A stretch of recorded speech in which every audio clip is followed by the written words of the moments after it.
तो जो आज का टॉपिक है रासायनिक अभिक्रिया और समीकरण, इसको ना हम लोग 3 पार्ट में पढ़ने वाले हैं। और ऐसे समझ लो कि तुम्हारे लिए अभी जस्ट रिएक्शन वाला पार्ट का इंट्रोडक्शन हो रहा है 10th स्टैंडर्ड में। ये पूरा का पूरा बेसिक है। अगर ये बेसिक्स अच्छे से समझेगा तुम्हें, तो 11th स्टैंडर्ड में अगर तुमने साइंस चूज किया आफ्टर 10th स्टैंडर्ड, तो वहां पर तुम्हें बहुत ज्यादा फायदा होगा अगर ये चैप्टर समझा हुआ होगा तो।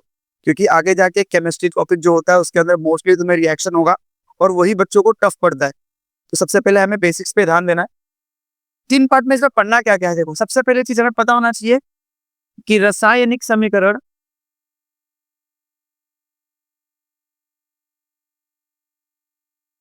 इसको लिखते कैसे, रिप्रेजेंट कैसे करते हैं इसको। और सेकेंड थिंग, इसके बाद का टॉपिक जो होगा नेक्स्ट, उसमें आएगा कि रासायनिक समीकरण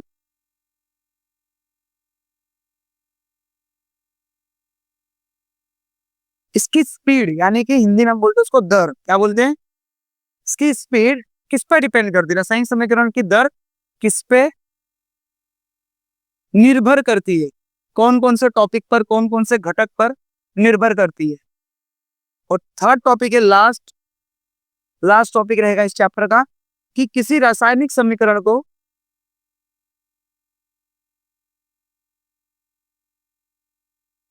संतुलित कैसे किया जाता है। संतुलित का मतलब होता है बैलेंस करना, क्या करना। तो किसी रासायनिक समीकरण को संतुलित कैसे किया जाता है, ये 3 पार्ट में हम लोग ये टॉपिक खत्म करने वाले। तो सबसे पहले बात करेंगे हम लोग रासायनिक समीकरण को लिखा कैसे जाता है, भाई लिखेंगे कैसे।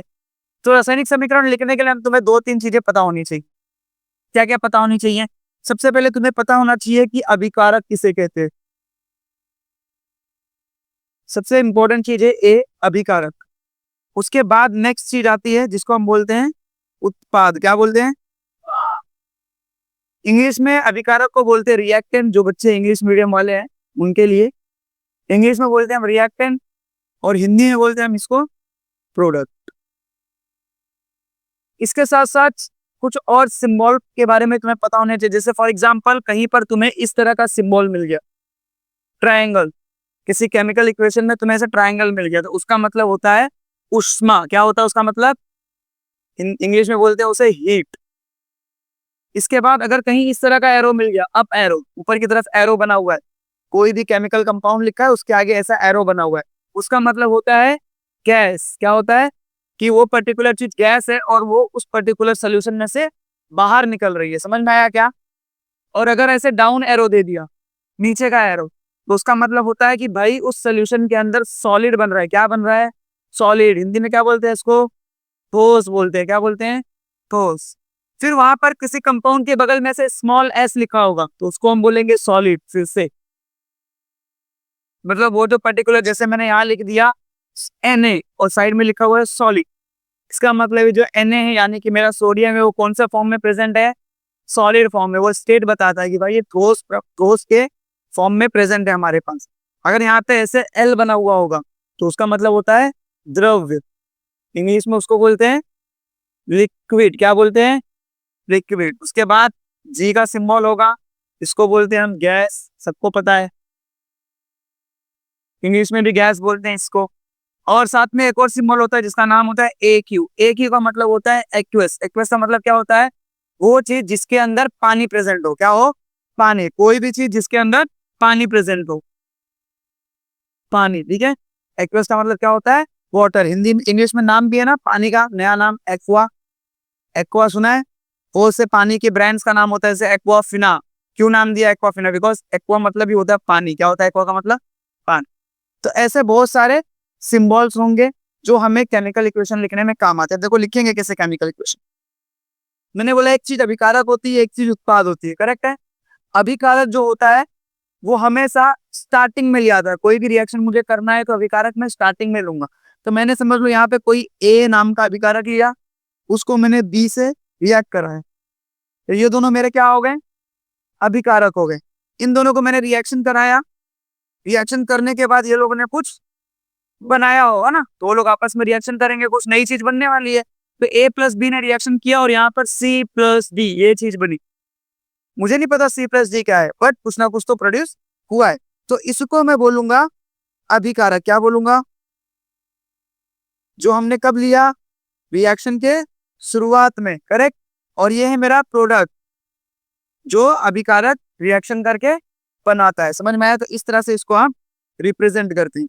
अच्छा, किसी ने एग्जाम में पूछ लिया कि अभिकारक क्या होता है, तो क्या बोलोगे कि रासायनिक अभिक्रिया के शुरुआत में जो पदार्थ लिए जाते हैं उन्हें क्या कहते हैं, अभिकारक। और उन पदार्थों का इस्तेमाल करके जो नए पदार्थ बनते हैं उन्हें क्या कहते हैं, उत्पाद। ओके, नेक्स्ट कि किसी ने पूछा रासायनिक अभिक्रिया में अभिकारक कहाँ प्रेजेंट होता है, तो रासायनिक अभिक्रिया में अभिकारक कहाँ होता है, लेफ्ट साइड में होता है। कहाँ होता है, लेफ्ट साइड में। बाएं तरफ कौन प्रेजेंट रहता है, दाएं तरफ कौन प्रेजेंट रहता है। समझ में आया?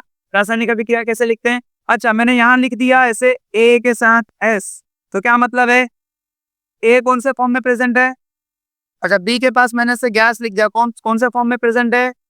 समझ में आया? तो ये सिंबल्स और ऐसे रिप्रेजेंटेशन लिखने आना चाहिए। तो ये रिप्रेजेंटेशन लिखने से बेटर है तुम एक कोई केमिकल रिएक्शन लिखो। जैसे फॉर एग्जांपल तुमने वो रिएक्शन हमेशा पढ़ा होगा, तुमने पढ़ा है 9वीं में, जब अम्ल और क्षार अभिक्रिया करते हैं तो क्या बनाते हैं, लवण और पानी, दो चीज बनाते हैं। तो हमने एक अम्ल ले लिया, जैसे अम्ल लिया हमने HCl, करेक्ट है। इसी के साथ मैंने क्षार ले लिया, क्षार लिया मैंने NaOH। अच्छा, मैंने यहाँ लिख दिया L, यहाँ भी मैंने ब्रैकेट में लिख दिया L। इसका मतलब क्या है, दोनों भी द्रव्य के फॉर्म में प्रेजेंट है, दोनों भी लिक्विड के फॉर्म में प्रेजेंट है। इन्होंने रिएक्शन किया तो मैं एरो बनाऊंगा, करेक्ट है। एरो हमेशा कहां पर दिखाएगा, जो तीर का निशान होगा हमेशा उत्पाद की तरफ, करेक्ट है। ये दोनों रिएक्शन कराएंगे तो प्रोडक्ट क्या बनने वाला है, लवण और पानी। तो लवण तुम्हारा बनेगा NaCl, जो होगा तुम्हारा सॉलिड फॉर्म में, प्लस वाटर, करेक्ट है। अच्छा, NaCl ये सॉलिड फॉर्म में नहीं, इस फॉर्म लिखेंगे एक्वस फॉर्म में। क्यों? क्योंकि NaCl पानी के अंदर रहेगा तो सीधी सी बात है घुल जाएगा पानी के अंदर, तो ये एक्वस फॉर्म में रहेगा। समझ में आया? तो इस तरह का एक रिप्रेजेंटेशन लिख लेना और इसको मार्क कर देना रिएक्टेंट यानी कि अभिकारक, इसको मार्क कर देना प्रोडक्ट।